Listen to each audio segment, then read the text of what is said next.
بعض اوقات ہوتا ہے نا کہ ہم ایک ایک اپنے کاموں کے لیے الگ الگ چیزوں کے عملیات کرنا مشکل ہوتے ہیں، تو خواص سورہ قرآنیہ کے اندر بھی ہے، مجربات امامیہ میں بھی ہے۔ حضرت ابن عباس جو صحابی تھے، ان کی روایت ہے کہ جو شخص بھی سوتے وقت سورہ انفال کی تلاوت کرے یا اس پر سورہ انفال تلاوت کی جائے، یعنی یا تو خود تلاوت کر لے یا کوئی اور شخص اس پر سورہ انفال تلاوت کرے، جیسے والدین ہیں اپنی اولاد کے اوپر تلاوت کر رہے ہیں، یا حضرت ابن عباس فرماتے ہیں کہ یا لکھی ہوئی سورہ انفال اس کے پاس ہو، تو پروردگار اسے اس کے تمام امور میں کامیابی و کامرانی عطا فرمائے گا، تمام امور میں۔ تو یہ ایک بہت اہم ہے، یعنی یا تو سورہ انفال سوتے وقت تلاوت کرے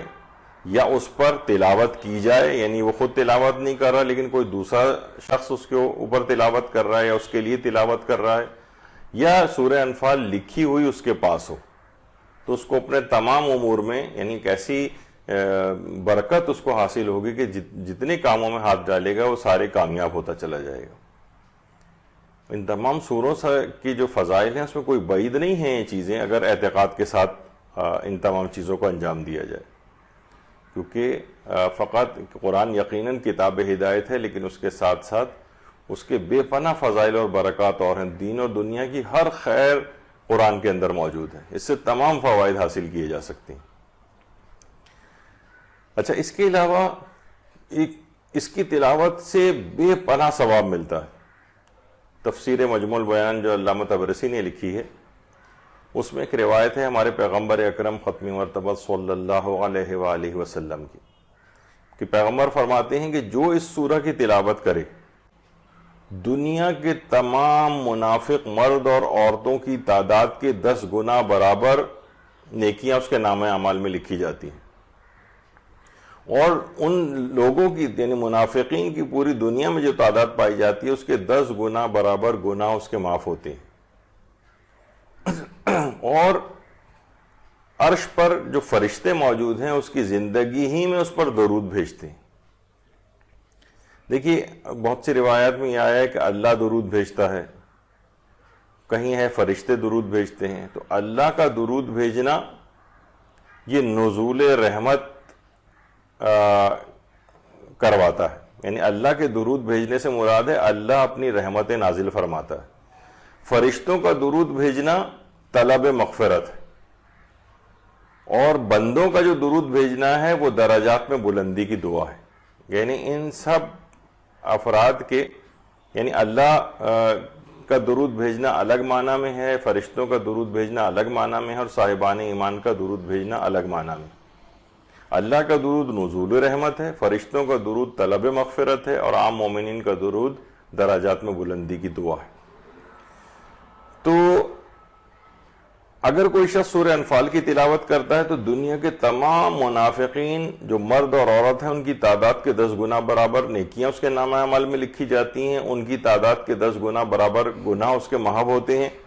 اور عرش پر فرشتے اس کی زندگی میں اس پر درود بھیجتے رہتے ہیں، یعنی اس کے لیے مسلسل طلب مغفرت کرتے ہیں۔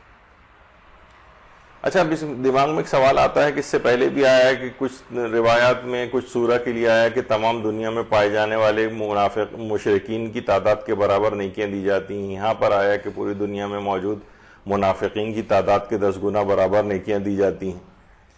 تو دیکھیے منافقین کی تعداد اور دنیا میں جو آپ کو پتہ ہے کہ اکثریت بہرحال دنیا کی تعداد کے اعتبار سے دیکھا جائے تو وہ گمراہ میں شمار ہوتی ہے، یعنی جو اسلام کے علاوہ دیگر ادیان کی پیروی کرنے والے ہیں، تو منافقین کو بعض اوقات اپنی کثرت کے اوپر بڑا گھمنڈ ہو جاتا ہے۔ تو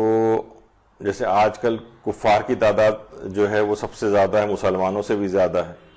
تو آخرت میں ان کے اسی ظلم اور غرور کو خاک میں ملانے کے لیے مومن کو اتنے درجات بلند کیے جاتے ہیں، اور اس کے اس قدر گناہ جو ہے اس کے معاف ہوتے ہیں کہ جن پر تم اتنا گھمنڈ کر رہے تھے اپنی تعداد، مومن کو آخرت میں اسی تعداد کے 10 گنا برابر اجر و ثواب جو ہے دے کر اس کو خوش کیا جائے گا اور ان کے دل کو جلایا جائے گا۔ تو بہرحال بے پناہ ثواب ہے اس کا۔ اچھا، اسی طرح سے قیامت کے دن حساب و کتاب سے نجات دلانے والا سورہ ہے، حساب و کتاب سے نجات دلانے والا۔ ثواب الاعمال میں شیخ صدوق نے بھی اس روایت کو لکھا ہے ہمارے چھٹے امام جعفر صادق علیہ السلام کے حوالے سے، کہ جو بھی اس سورہ کی تلاوت یعنی سورہ انفال کی تلاوت کرے گا اس کا شمار حساب و کتاب سے نجات یافتہ شیعوں میں سے ہوگا، یعنی جن سے کوئی حساب و کتاب نہیں لیا جائے گا۔ تو یہ پروردگار عالم کی ایک الگ ایک لطف و کرم والی بات ہوگی کہ جو اس سورے کے قاری کو اور اس سورے کی تلاوت کرنے والے کو پروردگار اس کا اجر و ثواب عطا کرے گا۔